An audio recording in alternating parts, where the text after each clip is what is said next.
예수와 하나 되기 315번째 장막문에 서서 예배하며. 출애굽기 33장 10절. 모든 백성이 회막문에 구름 기둥이 서 있는 것을 보고 다 일어나 각기 장막문에 서서 예배하며. 이스라엘 백성은 자기 장막 앞에서 하나님의 영광이 회막에 임하는 것을 봅니다. 두렵고 떨리는 황홀감이 그들에게 임합니다. 예배는 우리가 하나님께 영광을 드리는 차원보다는 하나님의 영광을 받는 것입니다. 인간은 전능하신 하나님께 무엇을 드릴 수 있는 존재가 아닙니다. 하나님께서 우리에게 모든 것을 주시고 기뻐하십니다. 그리스도인에게 예배는 하나님의 영광인 예수님과 깊이 교제하는 것입니다. 우리가 예수님의 십자가 구속을 누리는 것이 하나님의 영광을 맛보는 것입니다. 그것은 믿음의 사람들이 모여 예배하는 것입니다. 그 첫 번째가 가정입니다. 가정에서 예수님을 나누면 가정이 화목해집니다. 서로 삶을 나누고 기도해 줌으로 서로를 알고 사랑하게 됩니다. 자녀는 하나님의 말씀으로 성장하게 됩니다. 가정이 하나님께서 함께 하시는 천국이 되어 범사의 복을 받게 됩니다. 가정 예배 순서는 대략 첫째 함께 찬양하기, 둘째 말씀 읽기, 셋째 각기 말씀에서 느낀 점 나누기, 넷째 죄를 고백하기.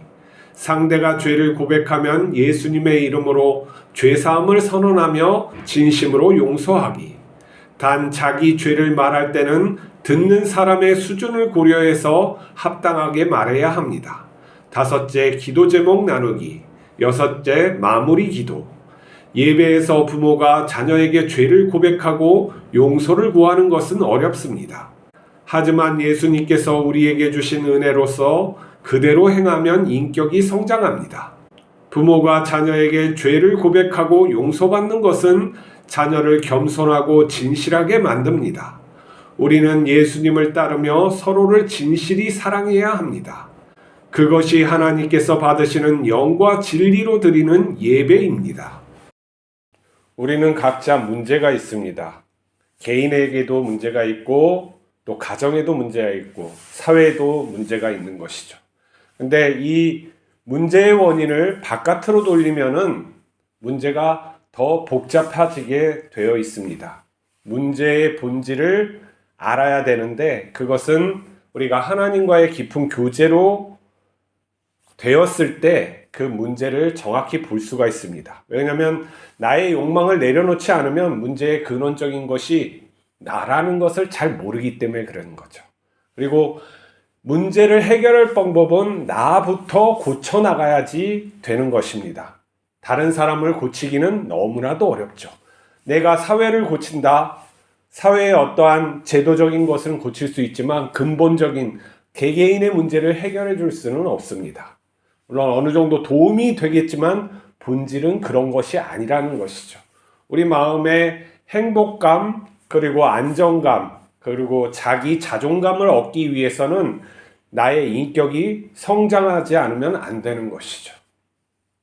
특히 우리가 예배를 드리는 문제, 예배를 갖다가 하나님께 드릴 때는 영과 진리로 예배해야 되는데 그건 삶을 우리가 그렇게 살아가는 것을 말하는 것이기도 합니다.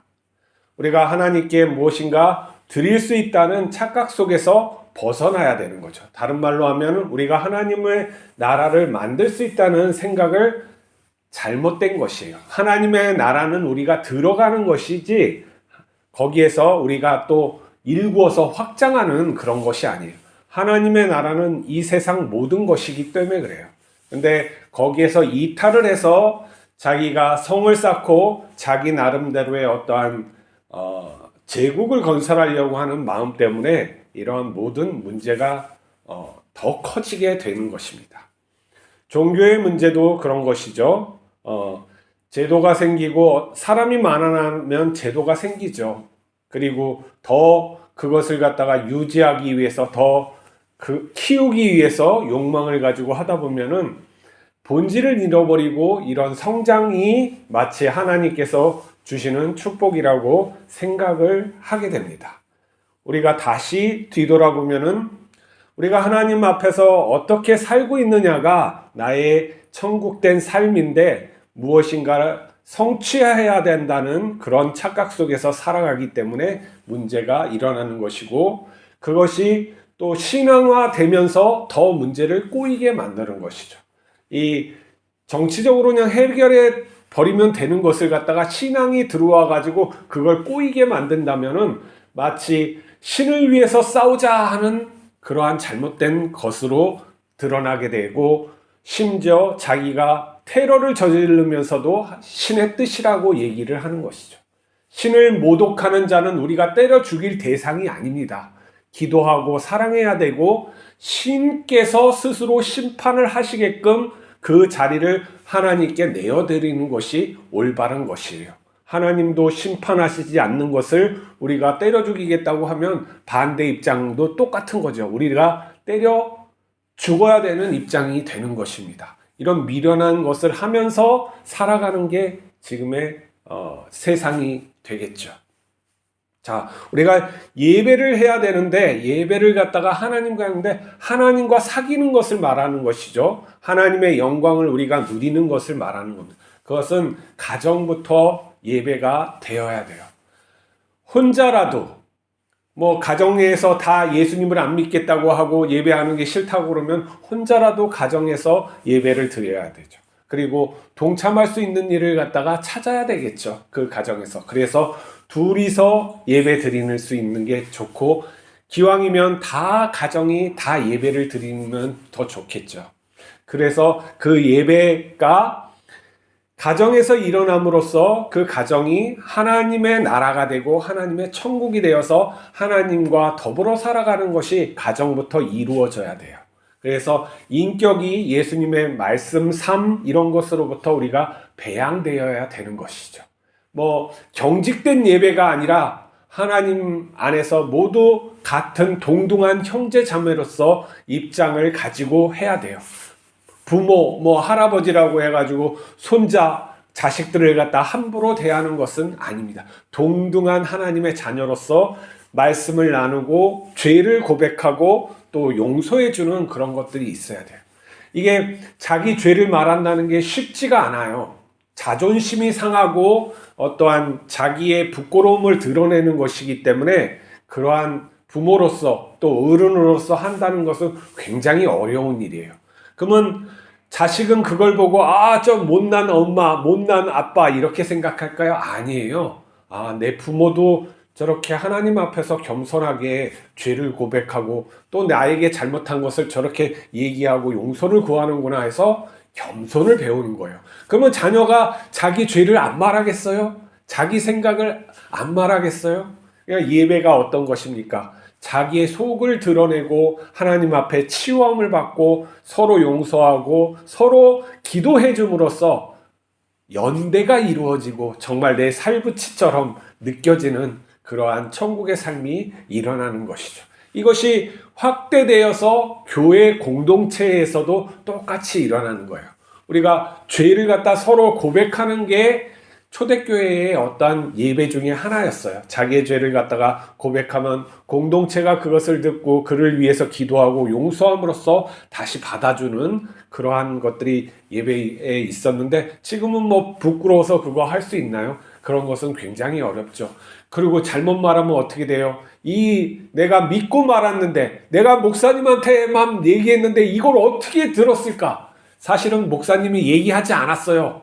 자기가 다른 사람한테 얘기한 걸 잃어버린 거죠. 그래서 근데 목사님이 얘기했구나 또 오해할 수가 있어요.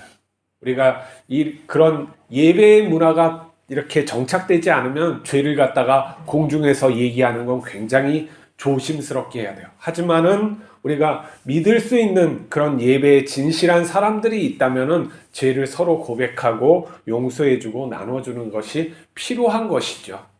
특히 가정 속에서는 이러한 것이 잘 이루어지면 정말 자식이 인격적으로 살아요. 삐딱하게 나가는 건 아이들이 삐딱하게 사회에 문제가 된다 막 이렇게 소년원이나 들랑달랑 한다 그럼 뭐가 문제예요? 가정이 문제예요. 가정이 화목하지 않고 부모가 싸우고 뭐 이런 나누어지고 뭐 이러한 것들이 아이들에게 압박을 주기 때문에 그걸 어떻게 해소하냐 해서 밖에 나가가지고 싸움짓거리 하고 나쁜 거 하고 막 그러는 거예요.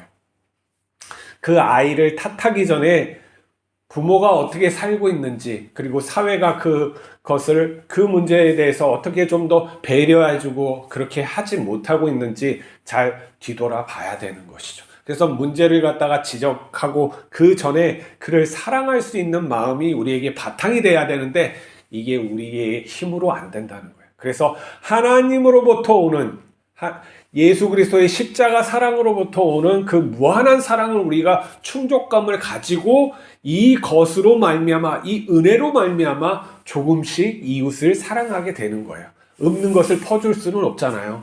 그러면은 가식적인 사람이 되고 마음은 그렇지 않은데 내가 손해보는 것 같고 그렇게 된단 말이에요. 그래서 우리가 예배를 통해서 하나님의 그러한 임재를 경험하게 되는 것이죠. 임재가 딱 경험해지면 내 죄를 갖다가 하나님께 말하게 되고 또 거기에서 씻음받음이 되어서 깨끗하게 되어서 다시금 깨끗한 마음으로 이렇게 하나님과 교제하고 이웃을 또 사랑할 수 있는 그러한 것이 됩니다.